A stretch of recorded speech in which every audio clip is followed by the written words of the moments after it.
एक global study point में आज आप लोगों का स्वागत है। मैं मुकेश सर आप लोगों के लिए जीव विज्ञान के प्रैक्टिस सेट 3 लेकर आया हूं। वैसे विद्यार्थी जो इस बार बोर्ड एग्जाम 2025 में सम्मिलित होने वाले हैं वे एक भी वीडियो को मिस न करें, क्योंकि सारे वीडियो जो हैं आपके बिहार बोर्ड 2025 के अनुसार बनाए जा रहे हैं और मेरा उम्मीद है कि अधिक से अधिक प्रश्न जो है हमारे इन सेट से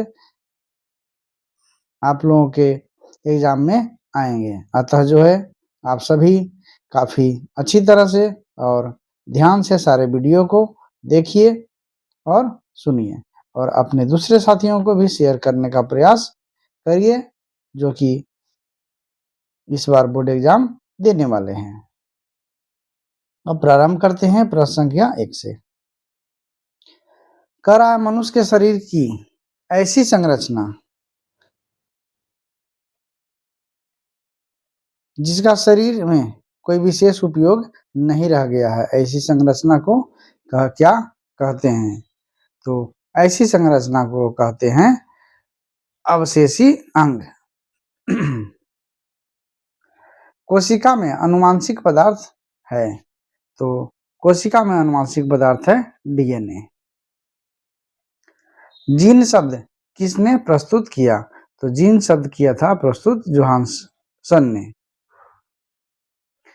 डेंगू उत्पन्न करने वाले मच्छर किस तरह के जल में उत्पन्न होते हैं? तो वे उत्पन्न होते हैं साफ जल में।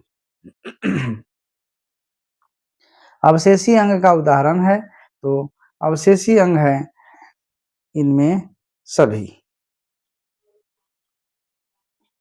समजात अंगों के उदाहरण हैं, तो समजात अंगों के उदाहरण है हमारा हाथ तथा कुत्ते के अग्रपाद।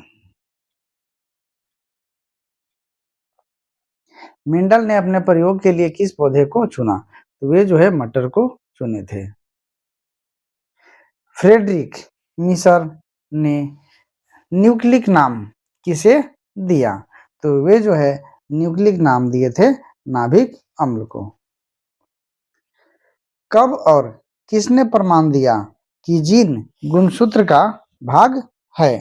तो वे जो है 1902 में टी बोवेरी और डब्ल्यू.एस. सटन ने दिया था।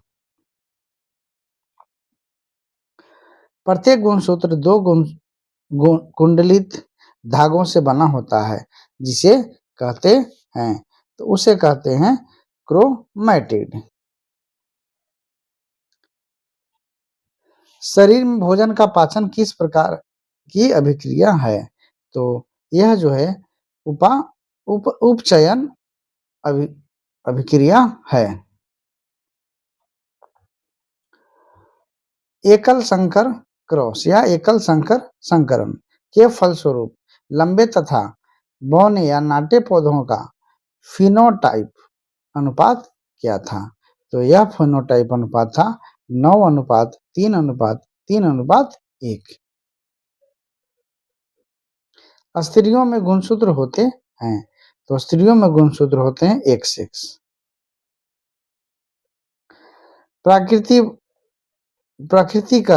प्राकृतिक वर्ण द्वारा जैव विकास के सिद्धांत की परिकल्पना किनके द्वारा की गई थी? तो जैव विकास की सिद्धांत की परिकल्पना डार्विन के द्वारा की गई थी।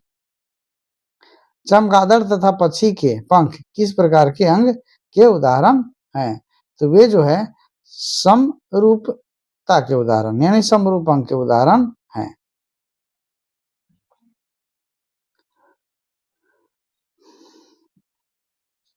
वंशागत नियमों का प्रतिपादन किसने किया? तो वंशागत नियमों का प्रतिपादन किए थे ग्रेगर जॉन मेंडल ने। जैव विकास को सर्वप्रथम किसने समझाया? तो जैव विकास को सर्वप्रथम लामार्क ने समझाया। किस जीव की जीन संरचना उस जीव का कहलाता है? अगर किसी जीव की जीवी संरचना उस जीव का, तो जीवित संरचना हो गया आपको उपरोक्त दोनों। जीन प्रारूप और जीनोटाइप दोनों एक ही हैं। जीन प्रारूप कहिए या उनसे जीनोटाइप कहिए। अंग्रेजी में जीनोटाइप है, हिंदी में जीन प्रारूप कहलाता है।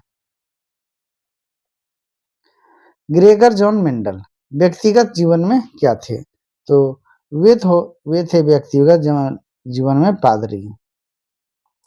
मेंडल ने जनक पीढ़ी को किस लेटर से सूचित किया? तो मेंडल ने जनक पीढ़ी को पी से सूचित किया। किसी भी प्रजाति विशेषक के एक समष्टि या आबादी में स्थित समस्त जीन उस आबादी का क्या कहलाता है? तो वह कहलाता है जीन कोष। डीएनए में कितने प्रकार के नाइट्रोजन क्षारक होते हैं? तो डीएनए में 4 प्रकार के नाइट्रोजन क्षारक होते हैं। ये चारों हैं कौन? एडेनिन, थायमिन, गुवानिन और साइटोसिन। पक्षी तथा तितली के पंख हैं। तो पक्षी और तितली के पंख है असमजात अंग। ओजोन परत पाई जाती है। तो ओजोन परत पाई जाती है स्ट्रेटोस्फीयर में।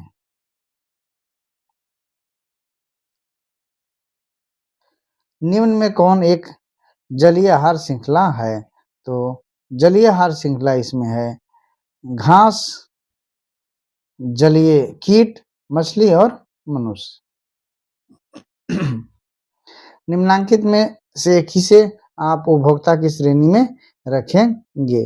तो इनमें जो है उपभोक्ता है जंगली जानवर।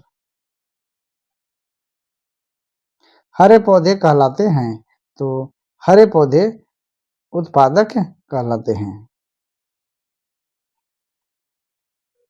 इनमें कौन पर्यावरण के जैविक घटक नहीं है? तो पर्यावरण के जैविक घटक जो हैं वायु नहीं है। प्रकृति में ऊर्जा का मुख्य स्रोत है। तो प्रकृति में ऊर्जा का मुख्य स्रोत है सूर्य। CFC का विस्तृत रूप है। तो CFC का विस्तृत रूप है क्लोरोफ्लोरोकार्बन। जैव वातावरण में शामिल हैं। तो जैव वातावरण में शामिल है जंतु, पौधे तथा मनुष्य। वैसे जीव जो पौधे एवं जंतु दोनों का भक्षण करते हैं क्या कहलाते हैं? तो उसे कहते हैं सर्वभक्षी। जीवाणु एवं कवक कहलाते हैं। तो जीवाणु और कवक जो है अपघटक कहलाते हैं। ओजोन के अणु में ऑक्सीजन के कितने परमाणु हैं? तो वे है 3।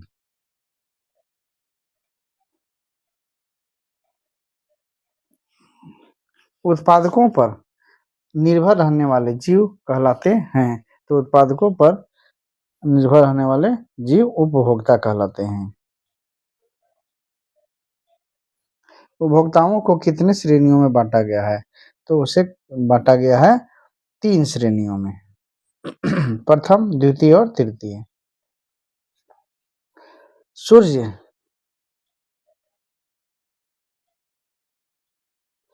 के द्वारा निकला हुआ पराबैंगनी किरण कहाँ अवशोषित होता है? तो यह जो है ओजोन परत में अवशोषित होता है।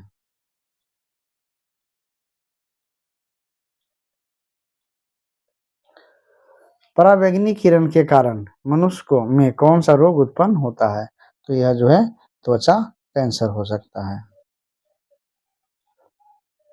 इनमें कौन मानव निर्मित जैव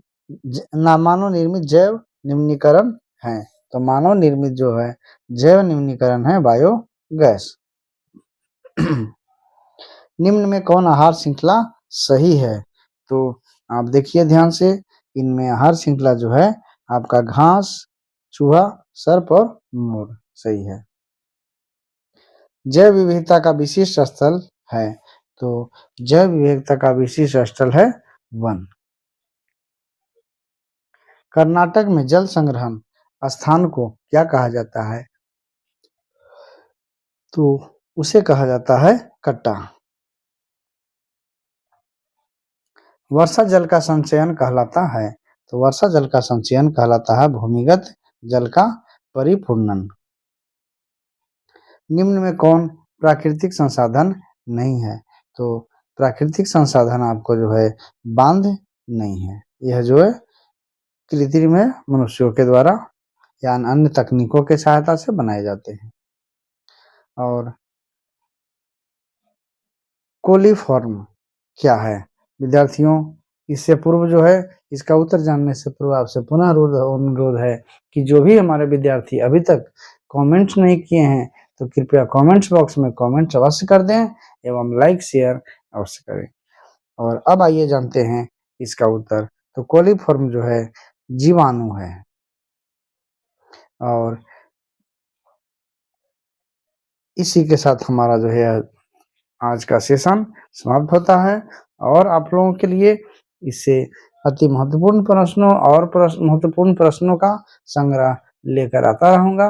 वीडियो को नियमित देखते रहिए और अंत तक वीडियो देखने के लिए आप सभी को बहुत बहुत धन्यवाद।